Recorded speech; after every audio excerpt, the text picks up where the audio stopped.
السلام عليكم ورحمة الله وبركاته أخواتي، وش راكم؟ إن شاء الله تكونوا بخير يا رب العالمين. إذا الوصفة تاع اليوم ولا الفيديو تاع اليوم راح يكون كاب كيك ولا مادلين مالح بالخبز البايت. شوفوا هنا الحبة راهي سخونة، ما قدرتش نشدها بيدي، جات يعني راني فتحتها معاكم، جات خفيفة وهشة، جات هايلة تشهي. الفوطو هذه راهي داخل الفرن. إذا نمروا للمقادير وما ننساوش نصلوا على الحبيب عليه أفضل الصلاة والسلام. إذا على بركة الله نبداو بسم الله. شوفوا عندي هنايا نص خبزة، عندي نص كاس زيت، ربع كاس زيت، 2 حبات بيض، عندي هنايا بصلة قليتها في شوية زيت لازم تعطينا هذا اللون البني، عندنا شوية تاع زيتون خضر مقطع، وشوية كاشير، وشوية فلفل مربعات، فلفل حلو، عندي فرماج رابي، وعندي بطاطون، وعندي ساشي تاع خميرة كيميائية، وشوية توابل. فلفل الكحل وراس الحانوت. قُلت لكم هنا تقدروا تعوضوه باللحم المرحي، تقدروا ديروه بسكالوب يكون طايب مفتّت، يعني لكم الاختيار، تقدروا تخلّيوها مام هكاك بشوية تاع بصلة وشوية فلفل وشوية دبشة وزيتون فقط، مام تفتتوا فيها شوية تاع جامبو وتجي هايلة. إذًا هنايا نفتت مقدار تاع نصف خبزة، يعني نص باكيطة خبز. نروح نشمّخها بنص كاس حليب. هنا في المكونات لازم نضيف بطاطا ياغورت، وأنا البطاطا الياغورت ما عنديش، واش درت زدت لها نص كاس حليب، يعني درت كاس، كاس كامل، واللي عندها ودارت ياغورت أحسن، النتيجة تجيكم أحسن، ولكن بالحليب وجاتني هايلة. قُلت لكم زدت نص كاس تاع حليب، ونروح نضيف عليها 2 حبات بيض وربع كاس تاع زيت ونميكسي كامل بالميكسور. لازم نميكسيهم حتى نتحصل على خليط يجي كي تاع البانكيك، يجي ثقيل ويجي مندمج، يجي كامل كيف متجانس يعني، ما يقعدوش فيه الحروشية هذيك تاع الخبز ولا الفتاتات هذوك الخشن تاع الخبز، لازم يجي رطب ويجي كامل متجانس. نميكسي قلت لكم كامل المكونات مع بعض، درك أنايا راكم تشوفوا ونخلي لكم المقادير في صندوق الوصف. كي نميكسي كامل المكونات نروح نضيف عليهم ساشي تاع خميرة ونزيد عليهم هذيك الخضرة. أنا قُلت لكم الخضروات ديروا واش تحبوا، أنا ما توفرش عندي معدنوس درت دبشة.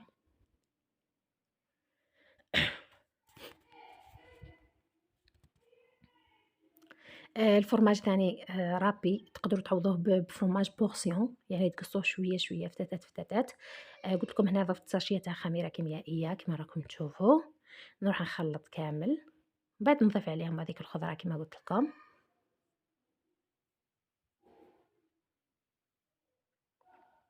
نضيف عليها باتاتا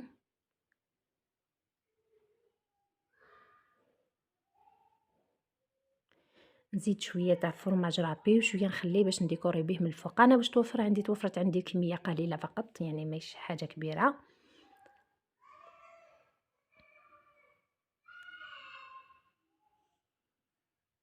كي نكمل نخلّطهم كامل ديجا راني كي راني نخدم في هاد الخدمة الفور تاعي راني درتو على 180 درجة وخليته يسخن، هنا ضفت شوية تاع راس الحانوت، شوية تاع فلفل الكحل، إذا عندكم ثوم بودرة تقدروا ديروا ثوم بودر، أنا ما عنديش ما توفرش عندي.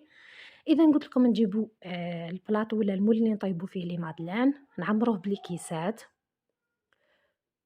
كيما راكم تشوفوا هنايا، واللي ما عندوش هذا المول يقدر يدير ليكيسات يدير زوج مع بعضاهم. يدير زوج كيساتات مع بعضاهم باش تحكم لكم لا فورم تاع المادلين.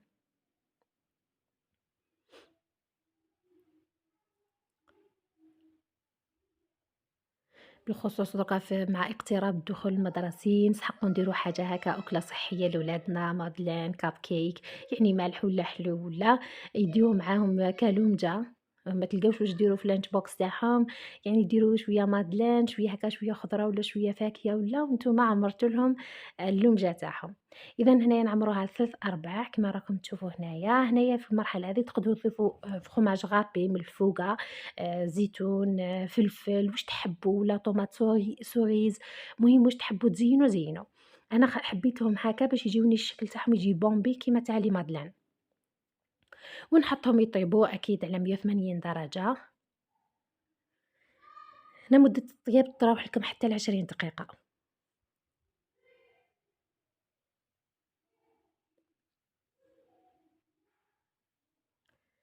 قُلت لكم أنا بقى لي شوية تاع فرماج نروح ندير هاكا بقى يعني درت لي شوية حبيبات فقط. إذا كان تما درتو لها فرماج من الفوق تجي تعطيكم شكل ولا 4 كيما راكم تشوفوا نروح نحطهم يطيبوا. شوفوا كي طابوا شوفوا كيفاش طلعوا جاو منفخين بومبي جاو هايلين. إذا نحيهم ونزينهم. درت لهم وريقات تاع دبشة مع شوية زيتون كحل. تقدروا تزينوهم ثاني بالطماطم، تقدروا تزينوهم بخطوط هكا تاع مايونيز وكاتشوب، تقدروا ديروا لهم زيتون أخضر، يعني واش توفر عندكم. أنا نزيّنهم قُلت لكم كيما قُلت لكم بشوية معدنوس دبشة عفوًا، أنا استخدمت للأمانة استخدمت دبشة ما عنديش ما توفرش عندي معدنوس. إذا عندكم وريقات تاع معدنوس تقدروا ديروا عليهم وريقات تاع معدنوس وشوية زيتون أسود.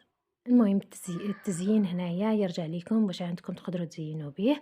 إذا نقول لكم إن شاء الله الفيديو يكون واضح وإن شاء الله يكون عجبكم. وإذا كان عجبكم ما عليكم غير ديروا جيم تخليوا لي كومنتار ونقول لكم إلى اللقاء في فيديو جديدة وفي وصفة جديدة إن شاء الله. السلام.